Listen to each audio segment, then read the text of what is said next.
Hey everybody, welcome to this week's edition of 3 PM, 3 Minutes with Pastor Michael, Theology Made Simple. So in today's lesson, we're going to go over what is fasting. And you may or may not have heard this word before, but very simply put, it is a practice and spiritual discipline in the life of a Christian, a believer, to enhance his relationship with God. So in Matthew chapter 6, we see Jesus saying, when you do this, do it like this. So for example, when you give to the needy and when you pray and when you fast. So fasting isn't a mandate necessarily, like do it this way all the time, but it is expected of a believer. Now, a lot of people think it's just giving up food for a day or giving up drink for a day, but it's actually a lot more than that. So it is getting away into a quiet place and meditating before the Lord and praying with him and worshiping with him and trying to figure out what path to go in your life. But there are benefits to praying, and I wanted to write them down. Hopefully you can see it, but here are 5 benefits that I see of fasting.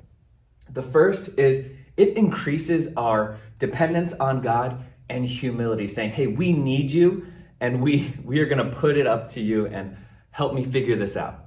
The next one, it gives more attention to prayer. When you take time to focus within fasting, you are in constant communication with God all day, or at least a part of that day.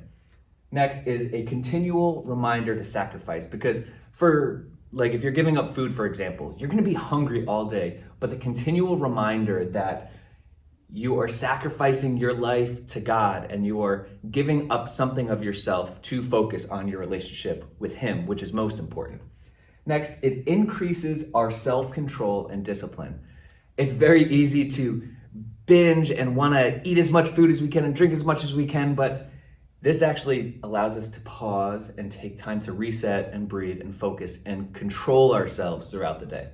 Lastly, it expresses our earnest desire for him and urgency, like something needs to happen. So, like I said, this can happen you could fast for worship and prayer and repentance before God, saying you were sorry and you were turning to him again. But I also wanted to focus really quick that fasting isn't just about you.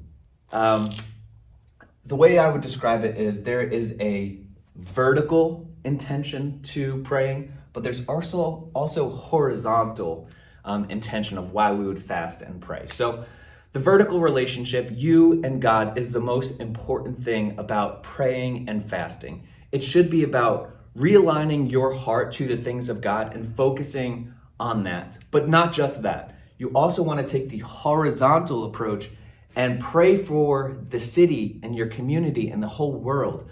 That is the life of a believer, not just focusing on your needs and what you need clarity on, which is good, but don't stay there. Focus on the world and why you were designed the way you were to advance Jesus's kingdom. So that's fasting, again, taking time away from God and focusing on what Jesus Christ did on the cross for us, because he did it and he is our example. So that's fasting. Hopefully that explains it. But until next week, God bless and take care.